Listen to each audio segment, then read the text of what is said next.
बिस्मिल्लाहिर्रहमानिर्रहीम। सामीन, आज फिर अलकदर केस का फैसला नहीं सुनाया गया। क्यों? इसके पीछे क्या रीज़न है, हम आपको बताते हैं। आज पाकिस्तान के जज ने जो ऑब्जर्वेशन दी है, इससे ज़्यादा शर्मनाक ऑब्जर्वेशन कोई जज दे ही नहीं सकता। मौसूफ जज कहता है कि मैं आज अडियाला जेल में गया, मैंने 2 दफ़ा कैदी को बुलाया कि कैदी साहब आओ और मेरा फैसला सुनो। कैदी इमरान खान कहता है कि मैंने नहीं आना। कमाल है ऐसा कैदी जो जेल का बादशाह है, जो इतना पावरफुल है कि वो सुपरिटेंडेंट, जेल का जो एडिशनल सुपरिटेंडेंट है और जो दीगर अमला है, जो उसकी सिक्योरिटी पे एक कर्नल मामूर है, उसकी भी बात नहीं सुनता, कहता है कि मैं नहीं आता। और कितना मासूम जज है पाकिस्तानी अदलिया का कि जब मुल्जिम नहीं आता तो कहता है कोई बात नहीं, मैं 17 को सुना दूंगा, अगर 17 को नहीं आएगा तो मैं फिर उससे अगली तारीख को दे दूंगा। ये कितने मासूम हैं और कितने भोले हैं। ऐसी कहानी बनाते हैं कि सुनने वाला खुद शर्मा के हंस हंस के कोने में खड़ा हो जाता है। क्या कैदी की ये जुर्रत है? जनाब, आप तो घरों से उठाते हैं और लोगों को गायब कर देते हैं। आप तो लोगों को ऐसा उठाते हैं कि ना उनकी टांगें सलामत बचती हैं ना हाथ। टांगों से और हाथों से पकड़ के आपने अदालत के कटहरे में खड़ा करना था। और कैदी की क्या वक़्त है कि वो ये कहे कि मैं जज के पास नहीं आता। वाह, 3 फुट दूर कैदी बैठा है और वो जज के कहने पे ना है। ना जनाब, ना। कौम से सच बोलें, सच बोलें। अल्लाह के नबी ने कहा था सच में फलाह है। सच तो ये है कि आपसे इमरान खान मैनेज नहीं हो रहा। ये उसके असाब से खेला जा रहा है कि किसी तरह वो शख्स टूट जाए। क्योंकि आपने क्या सोच रखा था?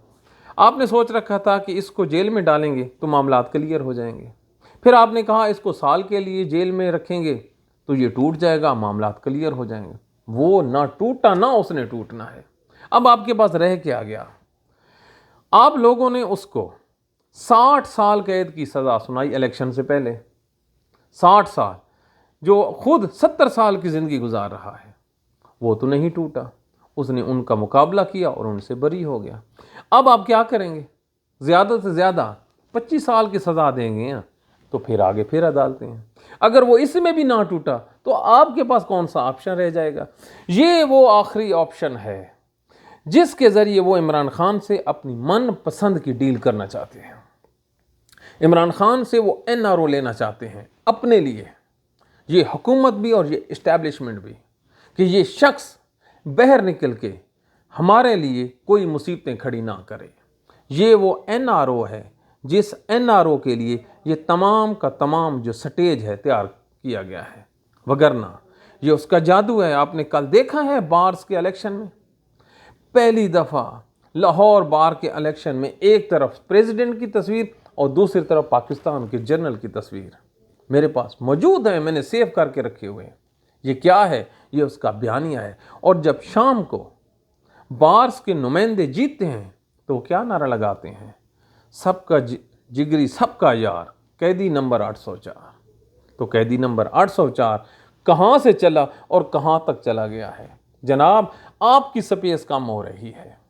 ये जो आप लोगों ने केस बनाया है, ना इसका सर है ना इसका पाँव है, और पूरा पाकिस्तान इस सज़ा को नहीं मानेगा।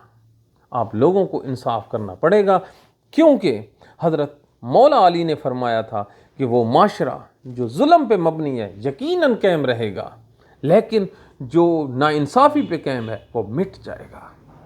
और पाकिस्तानी माशरा मिटने के करीब है, और इस मिटने में से जो चीज़ निकलेगी वो इमरान खान की आइडियोलॉजी होगी। इमरान खान ने इस मुल्क के रहने वालों को एक पैगाम दिया है कि इस मुल्क में कोई इंसाफ नहीं है, और इस मुल्क की जो फ़ौजी इस्टेब्लिशमेंट है उसकी जो पॉलिटिकल मामलात में मुदाखलत है वो 1970 से शुरू होकर 2025 तक मुतवातर जारी है।